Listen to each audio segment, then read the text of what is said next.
Deputados aprovam um projeto que autoriza a abertura de crédito especial em favor do Fundo dos Hospitais Filantrópicos. Projeto que torna impositivo o orçamento regionalizado tem votação polêmica. Aprovado o projeto que trata da contratação de servidores temporários na Secretaria de Estado da Saúde. E ainda, o lançamento da 7ª edição da Certificação de Responsabilidade Social e do Troféu Destaque SC. Estes e outros destaques, agora no Notícias da Semana.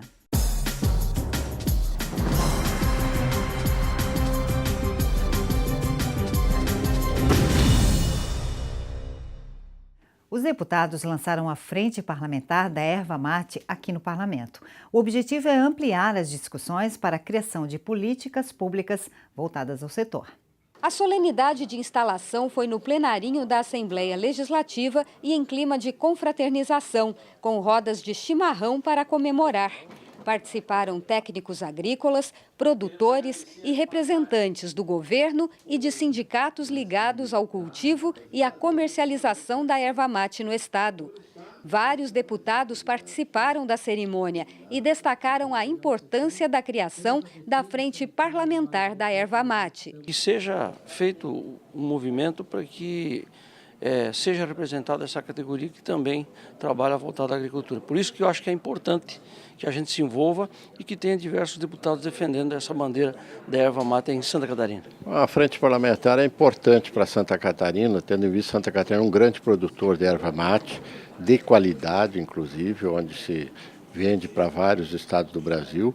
Eu acho que ter aqui um grupo de deputados que esteja voltado a esses interesses é muito importante, tanto para os produtores como para Santa Catarina também. Os participantes acompanharam uma mensagem de apoio gravada pelo governador Raimundo Colombo.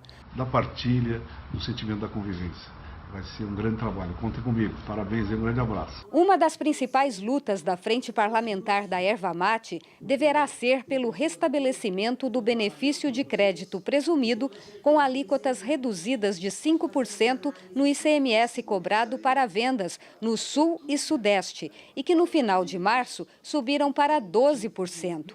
Para os sindicalistas do setor, a conquista deste incentivo traria mais competitividade à erva mate produzida em Santa Catarina. A atividade da erva mate é uma atividade que envolve muita mão de obra caríssima, né? Então, se a gente tiver algum incentivo aí, é muito importante para o setor, para a continuidade do setor.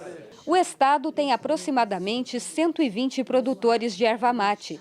Para a presidente do Sindicato da Indústria do Mate de Santa Catarina, Juliane Premer, além de lutar por benefícios fiscais, a Frente Parlamentar pode colaborar para a implantação de uma série de políticas públicas voltadas ao setor. Nós queremos fundar o Fundo Mate, o qual vai ter incentivo de pesquisa, turismo nas cidades que produzem erva mate, incentivar o consumo de erva mate fora do país e em outros estados brasileiros. Ela fica muito restrita ao sul do país e nós queremos levar de São Paulo acima, levar para Brasília, levar para outros estados o consumo de erva mate. A iniciativa foi do deputado Antônio Aguiar, do PMDB, eleito presidente da Frente Parlamentar. É ele quem deve estar à frente das negociações com o governo do estado para viabilizar as reivindicações dos produtores de erva mate de Santa Catarina. Fazer com que essa erva mate ela tenha um decreto feito pelo governador do estado para a diferenciação do ICMS para a erva mate. Já teve essa diferenciação de ICMS no setor madeireiro e esqueceram a erva mate. Então nós formamos a Frente Parlamentar para que nós, deputados, pudéssemos ajudar os ervateiros a ter esse benefício que também faz com que a erva mate de Santa Catarina seja competitiva com o Rio Grande do Sul e Paraná. O secretário Eduardo Deschamps participou de uma reunião conjunta das comissões de Agricultura e Educação, Cultura e Desporto. O tema abordado foi a atual situação dos centros de educação profissional. Atualmente existem 16 SEDUPs no estado. 5 deles são agrícolas e foram sobre esses os principais debates na audiência pública. Entre as principais reivindicações, o fato de não existir uma legislação específica para esses centros, que são tratados como escolas tradicionais, mas que na prática funcionam de um jeito bem diferente. Outro ponto destacado foi a falta de uma fonte financiadora para os SEDUPs, que por se tratarem de escolas profissionalizantes, não recebem recursos do Fundo da Educação. Diretores de SEDUPs de diversas cidades catarinenses participaram do encontro, que foi proposto por meio de um requerimento assinado pelos deputados estaduais Altair Silva, do PP, e Valdir Cobalcini, do PMDB. Nós vamos sim, finalmente, depois de muitos anos, encontrar uma solução para essas escolas, que elas são fundamentais para as regiões agrícolas do nosso estado, que atendem crianças e jovens do meio rural e que não têm condições do pagamento de uma escola similar a esta que o ensino que o Estado oferece. Isso representa a continuidade desse modelo catarinense que vem dando tanto certo. O secretário estadual de Educação, Eduardo Deschamps, participou do encontro e ouviu as reivindicações dos presentes. Ele afirma que hoje já existe um grupo de trabalho dentro da secretaria, formado por técnicos dos SEDUPs que conhecem a realidade da educação profissionalizante, principalmente daquela com foco agrícola. Isso, segundo Deschamps, é justamente o primeiro passo já dado para resolver todas essas questões. Nós temos problemas que vão desde a estrutura de mantença, de quem vai ser a mantenedora dos colégios agrícolas, até questões relativas, por exemplo, a mudanças de legislação. Então esse desenho a gente está estudando, a gente espera que ao longo do segundo semestre nós possamos ir implementando boa parte delas, inclusive remetendo ao parlamento, se assim for possível, com o apoio da Casa Civil e do governador do estado, umas mudanças de legislação que permitam com que a gente possa resolver pequenos problemas que hoje acontece nos SEDUPs agrícolas, que vão precisar eventualmente de mudança legislativa. A população acima dos 60 anos vem crescendo muito rápido. E aqui na Assembleia Legislativa há 3 propostas que tratam sobre o direito dos idosos. Todas elas com o intuito de preservar a qualidade de vida de quem chegou na terceira idade. Envelhecer faz parte da vida e viver bem na terceira idade é fundamental. Em busca da garantia dos direitos da população idosa, tramita na Assembleia Legislativa um projeto de lei que cria a Comissão do Idoso.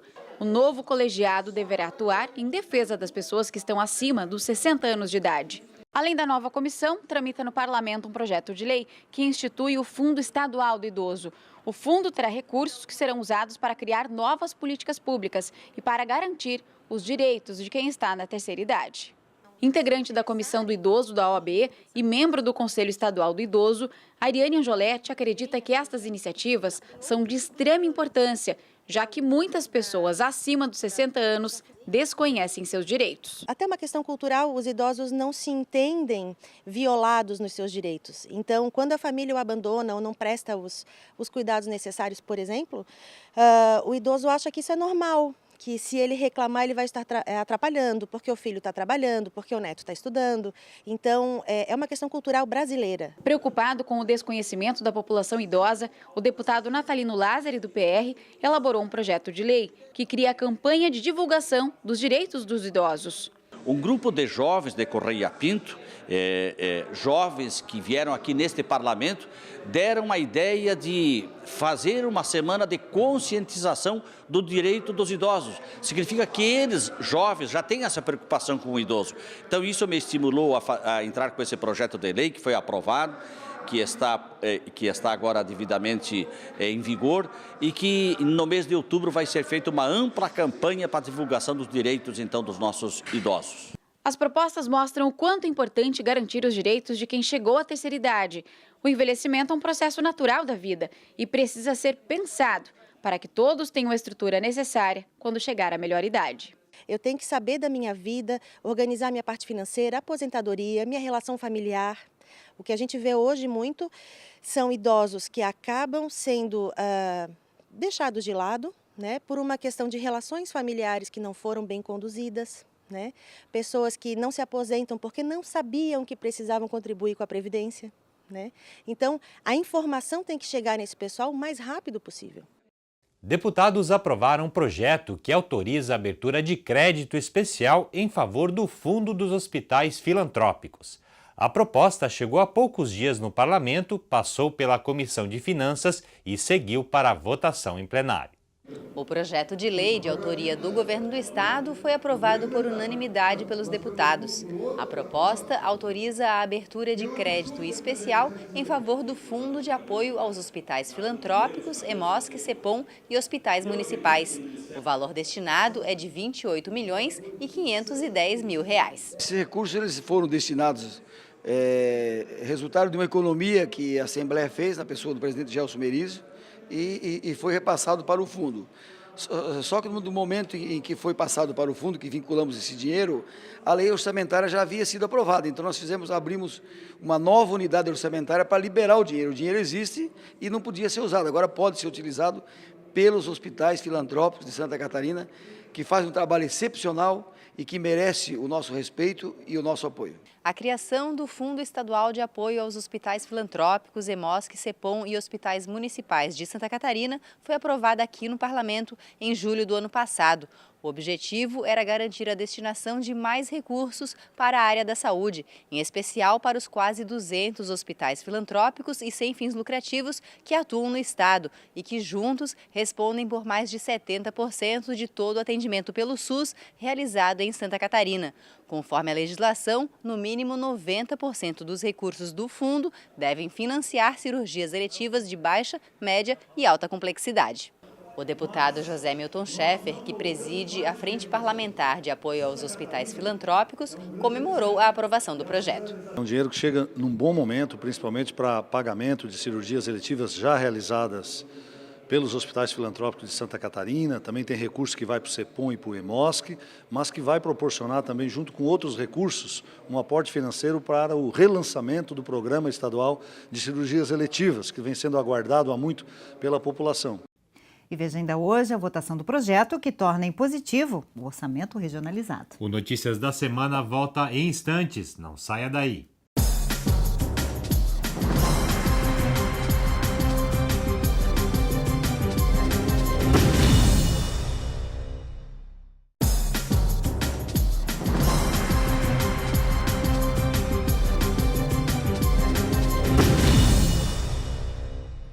O governo do estado vai assinar um decreto diminuindo a alíquota de ICMS na venda de suínos.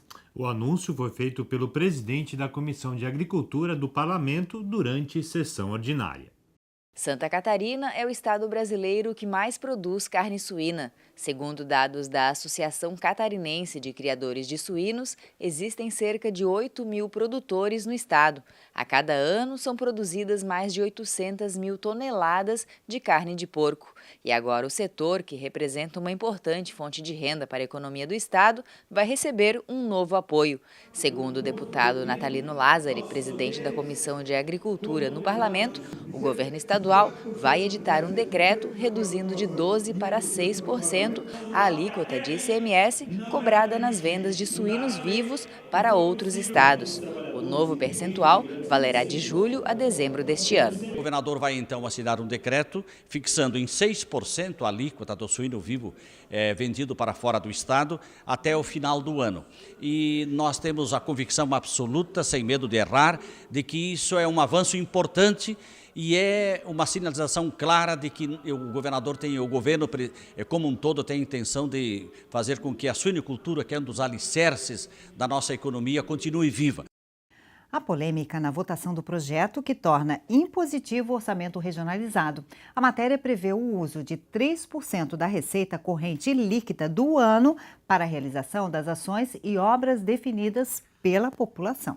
O projeto chegou a ser aprovado em primeiro turno, mas em seguida acabou sendo rejeitado pelos parlamentares. Quem acompanhou foi a repórter Maria Helena Salles.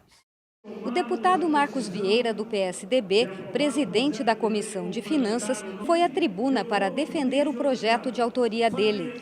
Vários parlamentares se manifestaram favoráveis à matéria, outros foram contra. Vieira destacou que o orçamento regionalizado foi aprovado há 20 anos pela Assembleia Legislativa. Desde então, os deputados percorrem o estado uma vez por ano, realizando audiências públicas para que a comunidade defina ações e obras prioritárias para cada uma das 36 regiões catarinenses. Mas, na maioria dos casos, o governo não acata as decisões da população. Para corrigir o problema, há 3 anos os deputados incluíram uma emenda à Constituição do Estado que torna o orçamento regionalizado impositivo, obrigando o governo a tirar do papel o que a comunidade decidiu nas audiências públicas. Mas até hoje essa emenda não foi regulamentada. O projeto do deputado Marcos Vieira serve justamente para fazer essa regulamentação. Já faz 1 ano que o projeto de lei complementar tramita na Casa, para que 3% da receita corrente líquida anual do Estado seja utilizada para realizar as obras definidas pelo orçamento regionalizado. Depois de muita discussão em plenário, o projeto foi aprovado em primeiro turno por 23 votos a 10. Mas, no segundo turno, acabou rejeitado por 18 votos a 7, sob protesto do autor da matéria. Significa dizer que a Assembleia Legislativa, a partir de hoje, não deseja mais ver realizadas as audiências públicas do orçamento regionalizado. Se o projeto for rejeitado, também não há porquê. Nós temos na nossa Constituição os artigos 120, que trata do orçamento regionalizado e que foi implantado há 20 anos em Santa Catarina. Também não tem mais razão de termos na nossa Constituição os artigos 120A e o 120B. O primeiro trata da impositividade das ações quando são colocadas no orçamento e o 120B quando trata da sua execução. O líder do governo, deputado Darcy de Matos, do PSD, defendeu a decisão final dos parlamentares. Que normalmente as grandes cidades, polos, elas incluem as suas obras e os pequenos municípios não vão conseguir incluir uma obra nunca. Então o governo já tem realizado essas obras importantes no interior do estado. Então nós entendemos que não há necessidade do orçamento regionalizado, porque ele é muito bonito, muito bom conceitualmente, mas na prática não funciona. O turismo de observação de baleias foi destaque no plenário da Assembleia nesta semana. Empresários do sul do estado estão na expectativa de que o Ministério do Meio Ambiente libere agora em julho o uso de embarcações para a prática desta atração turística. O turismo embarcado para a observação de baleias está suspenso há 4 anos, desde maio de 2013, na área de proteção ambiental de Imbituba, Garopaba e Laguna, no sul catarinense.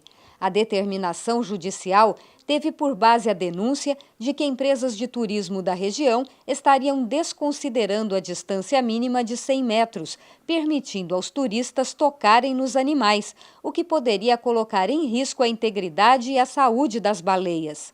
Em plenário, o deputado João Amin, do Partido Progressista, falou da possibilidade desta atividade voltar a funcionar já nesta temporada.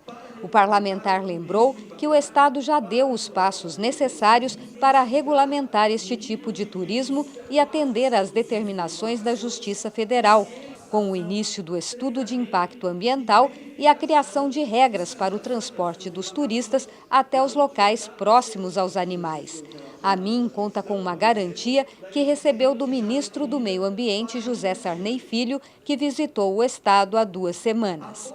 Com todo o cuidado aos animais, tendo monitoramento dos órgãos competentes, a gente espera que seja liberado e Santa Catarina arrecade com turismo de baixa temporada, já que entre julho e novembro são os momentos onde mais há baleias a serem avistadas.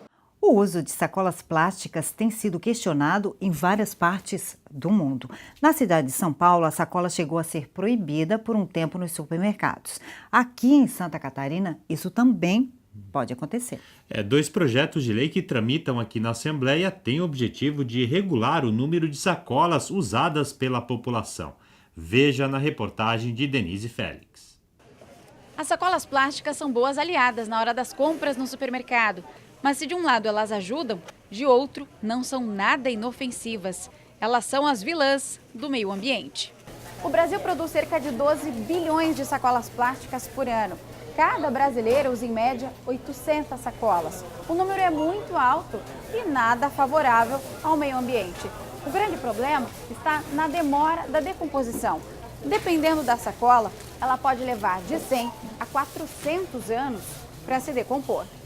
As sacolas são produzidas a partir de petróleo ou gás natural, que são recursos não renováveis e que emitem gases tóxicos. Além disso, o descarte incorreto das sacolas pode causar um prejuízo ainda maior à natureza. A grande probabilidade é que essas sacolas sejam encaminhadas a aterros sanitários, né? Quando não depositadas de forma inadequada em terrenos que vão parar nas drenagens, obstruindo a passagem da água de chuva, né, causando enchente, ou parando nos nossos rios e oceanos e dando todo o problema com a nossa vida marinha, né? Em Florianópolis, a população produz cerca de 200 mil toneladas de lixo por ano. Apenas 12 mil toneladas são recicladas. O motivo? As pessoas não fazem a separação do lixo. No Brasil, 85% da população não tem acesso à coleta seletiva. Isso quer dizer que no meio do lixo comum estão vários materiais recicláveis, entre eles as sacolas plásticas. Daqui, elas serão levadas para o aterro sanitário, o que vai prejudicar ainda mais o meio ambiente. Essas sacolas elas acabam impermeabilizando muito o solo e até dificultando o processo de decomposição da matéria orgânica no aterro sanitário. Além de que com a impermeabilização ela ajuda a formar os bolsões de gás, né, que não conseguem ser captados pelo sistema de drenagem do gás no aterro sanitário. Na Assembleia Legislativa tramitam 2 projetos de lei que tratam sobre as sacolas plásticas. Um deles, do deputado Nilson Berlanda, do PR, proíbe o uso de sacolas que não estejam dentro dos padrões estabelecidos por uma norma da ABNT. A regra determina que as sacolas sejam produzidas com material capaz de suportar até 6 quilos de peso. Isso já foi feito no Rio Grande do Sul e nos primeiros meses houve uma redução de 20% no consumo. Com essa regra, não foi mais necessário sobrepor uma sacola a outra para carregar as compras.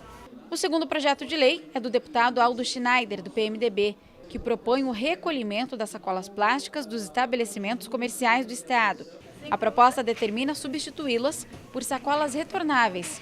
Essa já é a opção de Mônica no dia a dia. Eu sempre, quando venho aqui fazer minhas compras, eu trago essas sacolas retornáveis, né? Porque eu não vejo o acúmulo de você ficar acumulando sacolas, né, em plástico. A Associação Catarinense de Supermercados disse que o problema das sacolas plásticas é uma realidade de todo o país e que é preciso estimular o uso racional do produto. A associação tem a preocupação de estimular o uso consciente e revela que os supermercados no estado já oferecem alternativas. Práticas como sacolas retornáveis, caixas retornáveis, carrinhos, né, onde dispensa o uso, né, das sacolas plásticas. A própria questão do óxido biodegradável também é uma sugestão também que está sendo estudada. Então existem algumas iniciativas que a entidade vem discutindo com os seus associados no sentido de minimizar esse impacto do uso da sacola plástica. Este supermercado não usa mais as sacolas plásticas comuns. A rede decidiu em 2008 oferecer sacolas oxibiodegradáveis, que se decompõem em um tempo muito menor, 18 meses.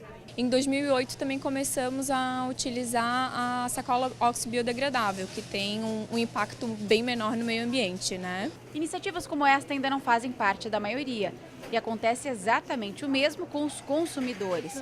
Aqueles que usam caixas ou sacolas retornáveis são exceção. Ângela só usa caixas de papelão. Ela tem a consciência do quanto está contribuindo para um mundo melhor. Hoje é muito mais prático eu colocar numa caixinha, embora tenha o papelão, mas você pode reciclar. E a sacolinha é muito mais difícil para se degradar no meio ambiente, né? E por esse motivo, é consciência. Comissão de Agricultura e Política Rural da Assembleia Legislativa realizou um seminário que reuniu federações, cooperativas, agricultores e empresários ligados ao agronegócio e geração de energia. Marcaram presença também lideranças do Rio Grande do Sul e Paraná. O objetivo do encontro é discutir a situação das redes elétricas que atendem os trabalhadores rurais no estado. Se nós queremos que o jovem permaneça no campo, ele tem que ter comunicação de qualidade através da energia elétrica, da internet, e isso vai na carona. Então, é uma responsabilidade que nós temos como agentes públicos de debater esse assunto, e eu tenho a certeza que daqui nós vamos estabelecer estratégias de ação importantíssimas para começarmos a encarar de frente esse problema e solucionarmos esse que é um problema sério. Esse seminário é exatamente para buscar uma alternativa com a participação da própria Celesc, no nosso caso, do próprio governo estadual, do governo federal, e a participação do próprio agricultor, mas dentro de uma condição que ele possa atingir o seu alcance financeiro. Em Santa Catarina, mais de 70 mil famílias têm acesso à energia elétrica pelo defasado sistema monofásico. São mais de 42 mil quilômetros de extensão para substituir o sistema monofásico para o trifásico. O meio rural está mal servido de energia elétrica. Existem redes no meio rural, agora não existe uma energia elétrica de qualidade. Então isso nós já vimos alertando há bastante tempo, sem falarmos dos cortes com a frequência e o período sem energia elétrica. Segundo a Celesc, em relação à eletrificação rural, as redes monofásicas de energia elétrica atendem perfeitamente à demanda para a qual foram dimensionadas e não representam riscos de desabastecimento. A rede monofásica foi dimensionada para uma demanda adequada para o seu momento e ao longo dos anos, certamente aquela comunidade, aquele consumidor agregou máquinas novas, motores mais potentes, seja uma granja, um aviário, uma estufa, enfim, e ele tem a demanda de uma energia, de uma quantidade de energia maior. Nessa situação, o setor elétrico tem regras definidas pela ANEEL, que é o órgão regulador. Então, nessa situação, existe uma resolução, que é a 414 da ANEEL, que define que aumentos de demanda por parte do consumidor requerem participação financeira, tanto da distribuidora quanto do consumidor. E esse é o principal entrave. Uma sessão especial realizada aqui na Assembleia homenageou a Associação Brasileira da Indústria Gráfica Regional de Santa Catarina. E o deputado José Milton Schaefer, do PP, foi quem propôs a homenagem. Veja na reportagem. A Associação Brasileira da Indústria Gráfica de Santa Catarina tem mais de 11 mil trabalhadores no estado. É um dos grandes setores da indústria catarinense que contribuem fortemente para o crescimento da economia. Nós estamos presentes na vida da comunidade, na vida das pessoas. Nós estamos presentes nos supermercados, onde nas embalagens que o consumidor utiliza. Nós estamos presentes no dia a dia das pessoas ao receberem os jornais e as revistas em suas casas. A indústria gráfica está presente no comércio em geral. Em Santa Catarina, a associação conta com 1.300 associados em todas as regiões. Seu Oswaldo Luciani se sentiu honrado ao participar da sessão. Ele representou os homenageados. É uma responsabilidade muito grande, ainda mais a gente que é empresário, trabalhador e não é orador oficial nunca, A sessão foi proposta pelo deputado José Milton Schaefer, do PP. Ele reconhece a importância da indústria gráfica para a economia de Santa Catarina. Ao longo da história catarinense, o setor gráfico ele foi fundamental, para registrar os fatos da nossa história, também na questão comercial, e ele é estratégico. E é um segmento que orgulha muito a nós catarinenses pela qualidade da nossa indústria gráfica catarinense e também pelo talento do povo catarinense no desenvolvimento dessas funções. E a seguir, o lançamento do edital de responsabilidade social aqui no Parlamento. É daqui a pouquinho, aqui no Notícias da Semana. Até já.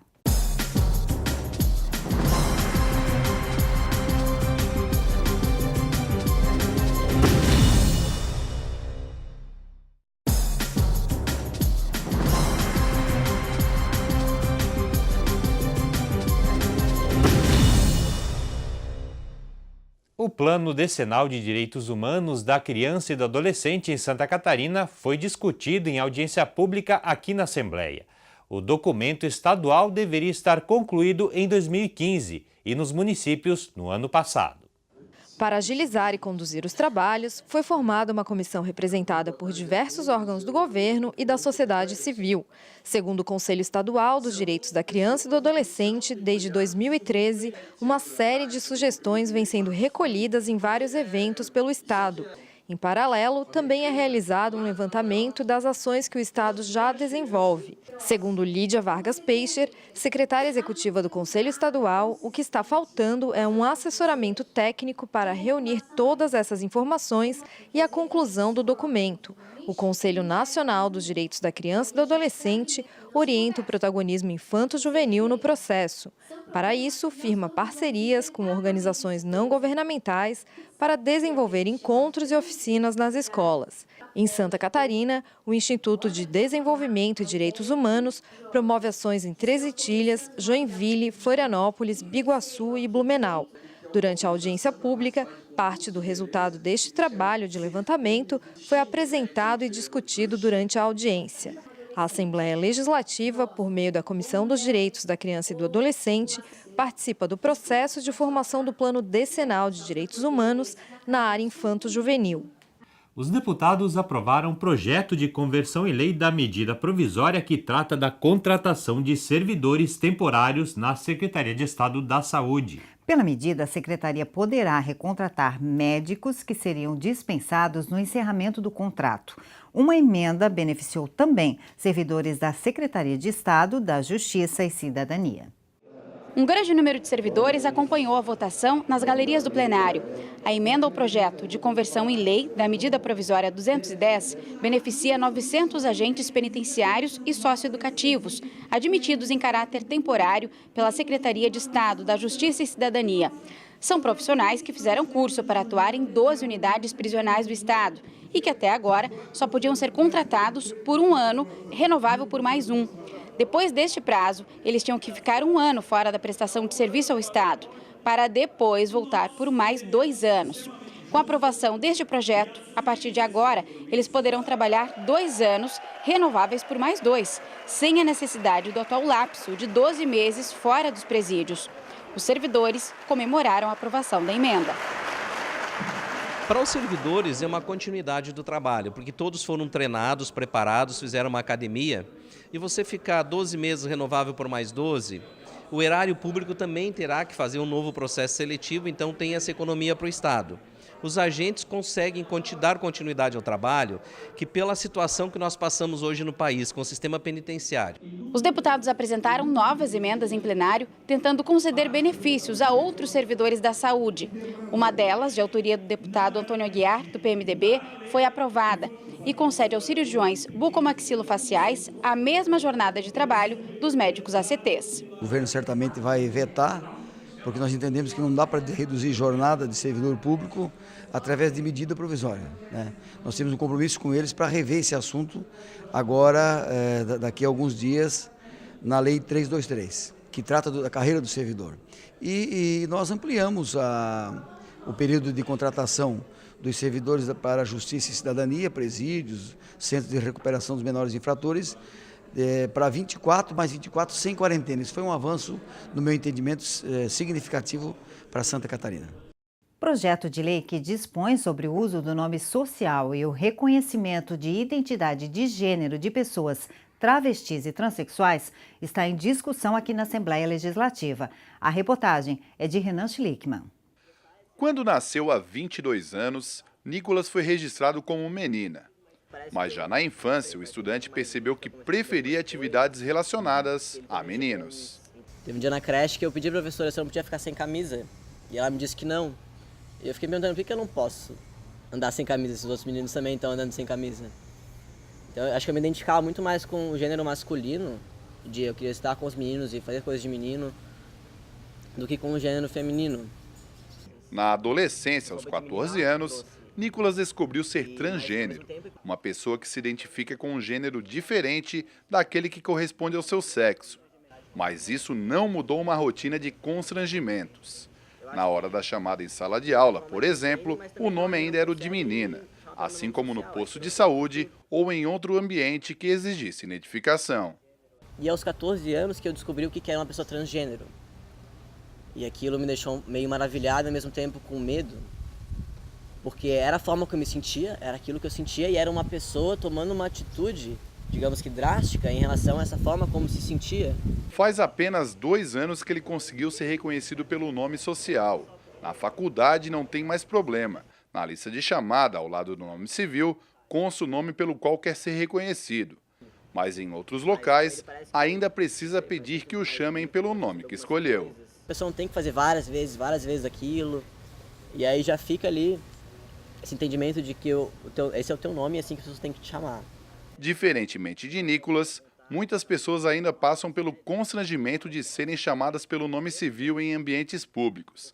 Mas tem um projeto em debate na Assembleia que reconhece o direito de travestis e transexuais a serem identificados pelo nome social quando forem preencher cadastros, formulários, prontuários, registros escolares e outros documentos em órgãos públicos estaduais. Esse projeto de lei ele tem como instituir, dar essa liberdade para que a pessoa trans, né, venha usar o seu nome social, o qual ele usa durante os seus dias, né? Então dar essa equidade. Quanto mais esferas reconheçam a pessoa transgênero pela identidade dela, melhor é. Porque é muito ruim tu ter que falar com alguém, essa pessoa te chamar pelo teu nome civil.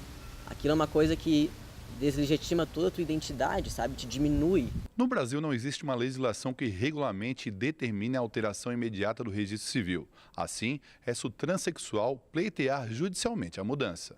O uso do nome social, ele é um avanço, mas ainda é um fator constrangedor, porque ele no mesmo documento ele identifica o nome social e identifica também o nome de registro, mas é um avanço. O projeto prevê que o uso do nome social em documentos oficiais poderá ser solicitado por pessoas com mais de 18 anos ou pelo responsável, quando for menor de 18. De forma simples, o deputado conseguiu colocar uma lei que realmente valorizasse o nome social, né, das pessoas travestis e transexuais. O que eu posso dizer é que as pessoas trans, elas existem e elas não vão deixar de existir. Não importa o que as pessoas tentem fazer contra as pessoas trans, não importa o quanto querem evitar que as pessoas trans existam na sociedade, elas não vão deixar de existir. A 7ª edição da Certificação de Responsabilidade Social e do Troféu Destaque SC foi lançada aqui na Assembleia nesta semana. As empresas interessadas em participar da premiação têm até o dia 26 de setembro para se inscrever. Empresas e organizações interessadas em participar do processo de certificação e concorrer ao troféu devem acessar o edital 2017 no site no período entre 28 de junho e 26 de setembro. Para concorrer, é necessário preencher o formulário de inscrição e anexar os documentos comprobatórios. Este ano, um dos pré-requisitos no momento da inscrição é a comprovação da publicação do balanço social da organização relativo ao ano de 2016.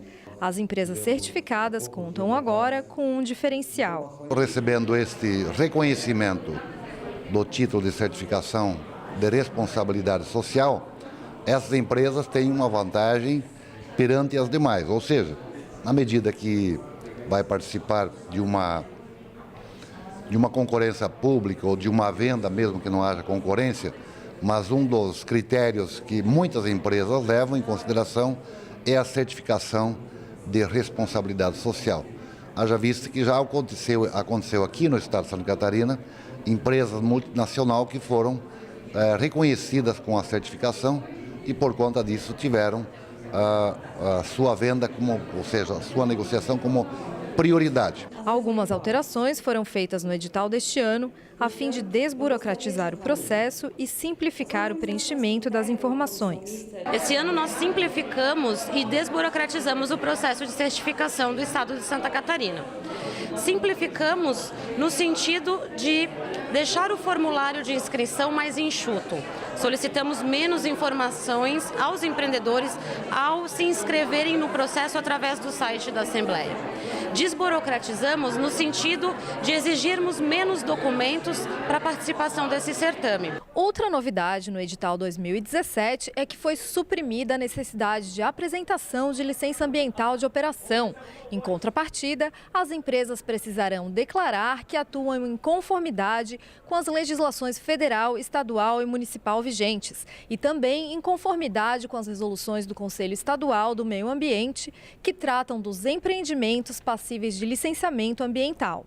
A responsabilidade social faz parte de uma mudança de paradigmas. O cuidado com a sociedade, com o meio ambiente, são urgências das atuais gestões. O lucro deve estar equilibrado com os anseios das comunidades, segundo avalia a presidente da comissão, Carla Spessato. É necessário que as organizações incorporem as políticas e ferramentas de gestão para a responsabilidade social para sua própria existência. A gente vive um processo e um momento social de muita cobrança das organizações. Elas têm um papel social a ser cumprido. E esse processo, esse projeto capitaneado por essa Casa Legislativa, fomenta essas ações, faz com que as organizações caminhem no rumo da sustentabilidade e que sejam um exemplo para outras que também almejam esse novo caminho. Além do evento de lançamento, no dia 10 de julho será realizado um seminário temático sobre o edital 2017, voltado ao público interessado, no plenarinho da Assembleia Legislativa. Nesta ocasião, os representantes das empresas e entidades que estiverem presentes poderão esclarecer dúvidas quanto ao certame e compartilhar aprendizados sobre gestão e responsabilidade social. Seminários em outras cidades do estado também estão sendo pensados. Começaremos com o 3º seminário de certificação e responsabilidade social no dia 10 de julho, que acontecerá aqui na Casa Legislativa, e faremos um cronograma e um planejamento conjunto com todas as instituições da comissão para que façamos eventos em parceria pelo interior do estado. E a gente encerra o Notícias falando de cultura da ilha. Quem visitar o Espaço Cultural aqui na Assembleia Legislativa poderá conferir a exposição fotográfica O Encanto da Tradição. A mostra do jornalista Guto Kirten retrata a tradição do boi de mamão.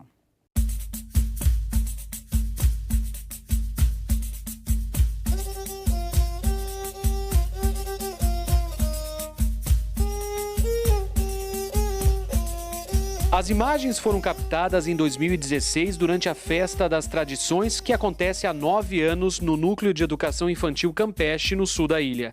As fotos retratam a dedicação de professores, pais e principalmente alunos da escola em manter viva uma das tradições mais ricas do estado, a da Festa do Boi de Mamão. Primeiramente, o registro feito pelo fotojornalista era por causa do filho, que é aluno da escola e participava da apresentação naquele dia. Mas as fotos ficaram tão boas que foram transformadas numa exposição. Eu construí essas fotos, aí depois a gente passou para a diretora da escola viabilizou isso na escola. A secretária de Educação, na época, viu o material, veio conversar para a gente criar um projeto. Eu peguei e falei assim, não, então vamos fazer o seguinte, vamos fazer uma coisa mais bacana, vamos transformar essa Semana do Boi de Mamão. Ao todo, são 26 imagens que ficam expostas no Espaço Didático-Cultural da Assembleia Legislativa até a próxima sexta-feira, dia 30 de junho. Para Guto Kirten, além da alegria de ter feito o registro, o importante é a divulgação da tradição catarinense, que nesse caso envolve toda uma comunidade representada por pequenos artistas que sabem desde cedo o valor da cultura. O resgate e a manutenção dessa cultura, que é tão rica nossa aqui em Santa Catarina, que eu fico muito orgulhoso de ser catarinense em ter essa cultura aqui no nosso estado, que eu fico muito feliz de poder, pelo menos, tentar passar alguma coisa para quem poder apreciar a exposição.